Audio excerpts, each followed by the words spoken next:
Good morning. Oh, my alarm's going off. 1 sec. I'm back. So it is, oh my goodness, my voice. 5:15 proof.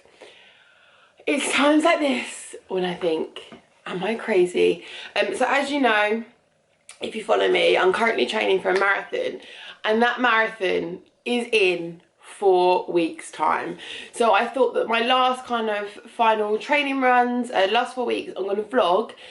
One, because it's the first marathon I've ever run, so I'd quite like it for myself to look back on when I'm old and grey, to kind of see how I got on and how I found it.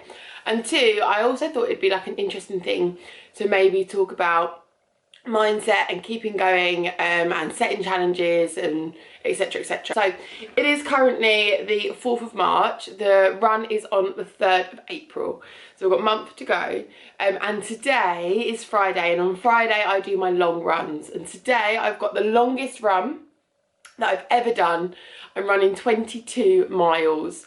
The reason I'm up so incredibly early is because I've got clients this afternoon, so I could only really fit in my run this morning, and I found that with this marathon training you have to prioritise your running, you have to fit it in, because you've got to make sure your body is conditioned enough for the miles and the distance that you're going to be covering. You can't just get up and run it, obviously. But the reason I've had to get up so early, so I need to get on the road by 6. I've given myself 4 hours to get this 22 miles done. I need to get on the road by 6.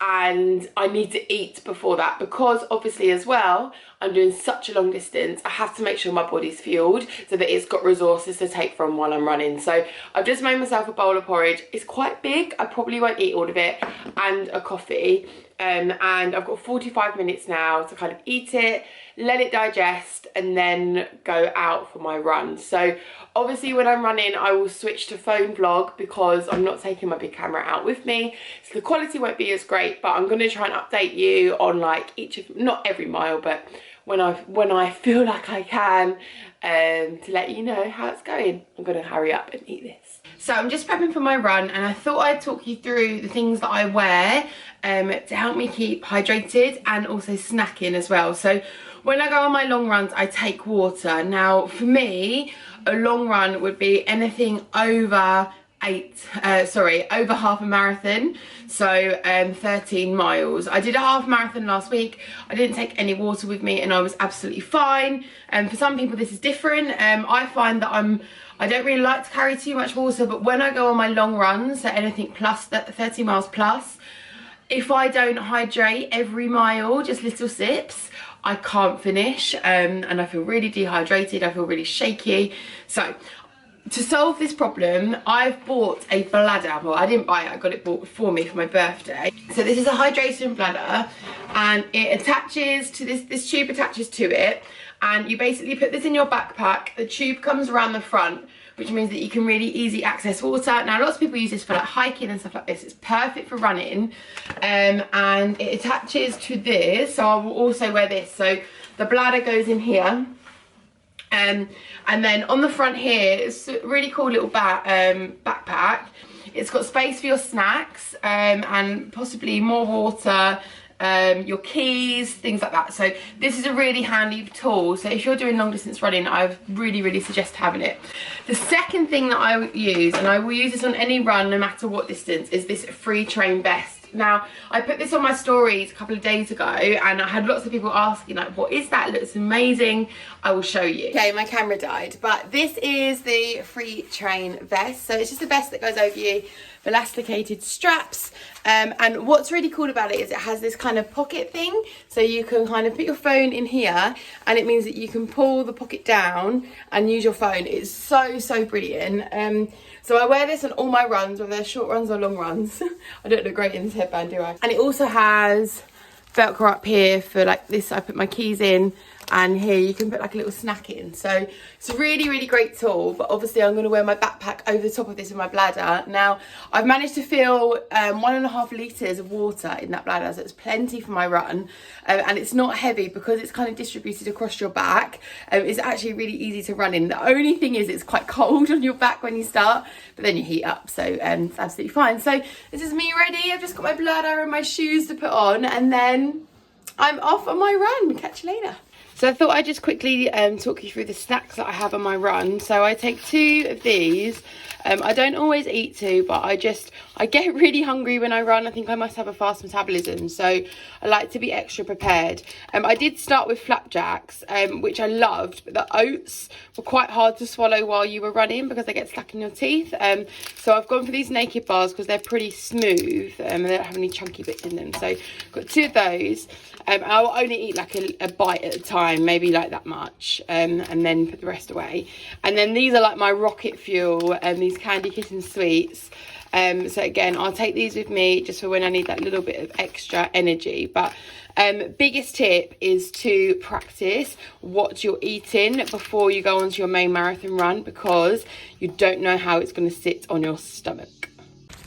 So I'm halfway through, just over 6 miles, and I've got to a really muddy path. I've been taking on water steadily for the last 6 miles, so every mile I have some sips from my straw, and I'm feeling good. So quarter of the way through.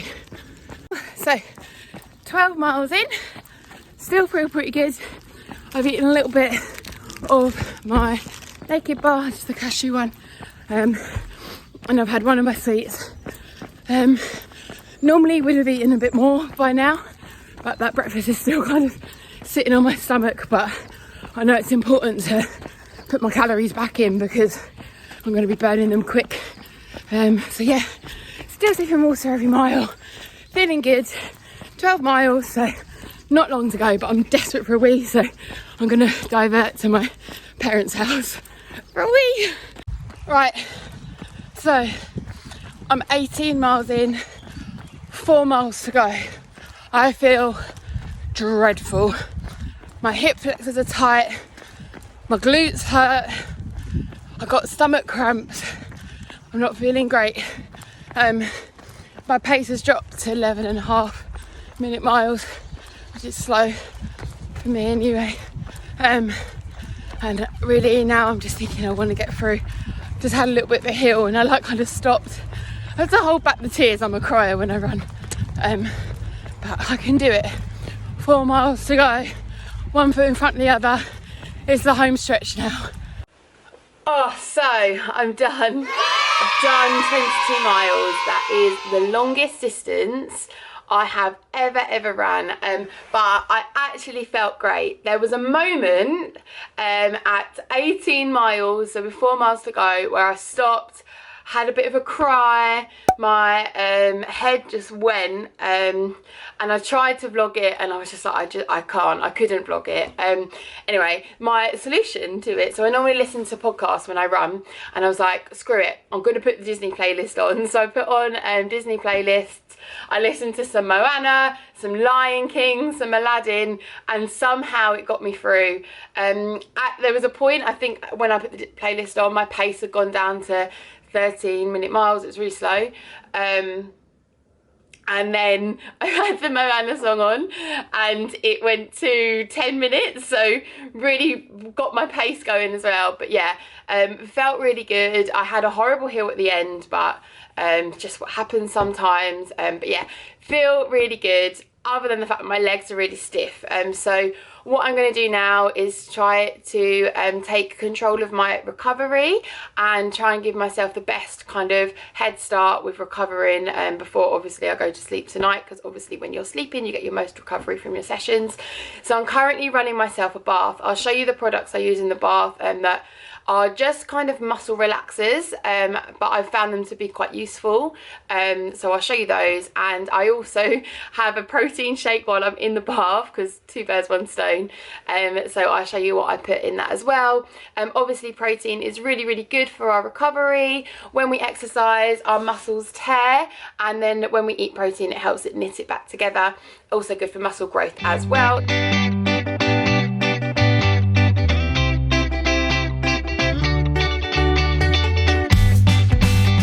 This is one of the products that I use for my recovery, the Radox Muscle Soak. So it's a herbal bath salt blended with soothing extracts of thyme, and it's a bath salt which helps relieve tired muscles and leave skin silky smooth. I normally have Epsom salts, but I couldn't find any in Tesco's, so kind of figured that hopefully these would be the same, but I have used these before and they are pretty good. Then the second thing I use is just this muscle therapy, probably very similar thing to the salts. Obviously this just makes your bath bubbly, which makes it a little bit nicer, a bit more of a treat. So yeah, I'm gonna soak in that for about 10 minutes, 15 minutes while I drink my... So I finished with clients today. I came home, had an extra bit of food, and then just literally fell asleep. I am so exhausted. My knees are so sore, and all I keep thinking is thank goodness I do regular strength training so that my body will hopefully recover by tomorrow and I'll be good to go again. Tomorrow we've got a day over at Surrey Storm home because we've got a pulse match with MPL, which is really, really exciting. So I'm gonna leave the vlog here. That was my 22-mile training run, and I'll be back soon with more sessions. See ya.